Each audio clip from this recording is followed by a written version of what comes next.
Hello student, आज आपण या व्हिडिओमध्ये आय ॲम याचा वापर करून काही इंग्रजी वाक्य बनवायला शिकणार आहोत. याप्रमाणे पहा. आय ॲम अ स्टुडंट, मी एक विद्यार्थी आहे. आय ॲम अ डॉक्टर, मी एक वैद्य आहे. आय ॲम अ सिंगर, मी एक गायक आहे. आय ॲम अ टीचर, मी एक शिक्षक आहे. आय ॲम ॲन इंजिनियर, मी एक अभियंता आहे. आय ॲम अ प्लेयर, मी एक खेळाडू आहे. आय ॲम अ फार्मर, मी एक शेतकरी आहे. आय ॲम अ सोल्जर, मी एक सैनिक आहे. आय ॲम अ पोलिसमन, मी एक पोलिसमन आहे. आय ॲम ॲन ॲक्टर, मी एक अभिनेता आहे. चालू वर्तमान काळातील अनेक वाक्ये आय ॲमचा वापर करून बनवली जातात.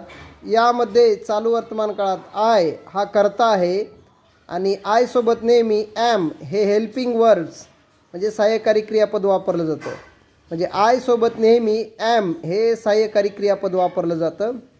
चालू वर्तमान काळामध्ये क्रिया चालू असते, त्यामुळे हे वाक्य अशा प्रकारे लिहिलं जातं. यामध्ये आय ॲम याचा वापर केला जातो. I am eating a mango, मी आंबा खात आहे.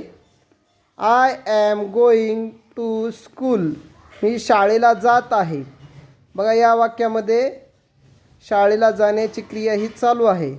आणि जेव्हा एखादी क्रिया चालू असते म्हणजे जी पूर्ण झालेली नसते, तेव्हा त्या वाक्यात चालू वर्तमान काळ असतो. आता ॲमवरून हे वर्तमान काळ असणार आहे. I am swimming in river, मी नदीत पोहत आहे. चालू वर्तमान काळ आहे. I am drinking water, I म्हणजे मी, ॲम म्हणजे आहे, ड्रिंकिंग म्हणजे पीत, वॉटर म्हणजे पाणी. आय ॲम ड्रिंकिंग वॉटर म्हणजे मी पाणी पीत आहे. म्हणजे आय ॲमचा वापर करून हे आपण वाक्य बनवलं आहे. I am playing cricket. बघा, आय म्हणजे मी, ॲम म्हणजे आहे, प्लेईंग म्हणजे खेळत, क्रिकेट म्हणजे क्रिकेट हा एक खेळ. आय ॲम प्लेईंग, मी खेळत आहे क्रिकेट. या वाक्याचा पूर्ण अर्थ होतो I am playing cricket, me cricket खेळत आहे. आय ॲमपासून आणखी काही वाक्य आपण या ठिकाणी बनवूयात.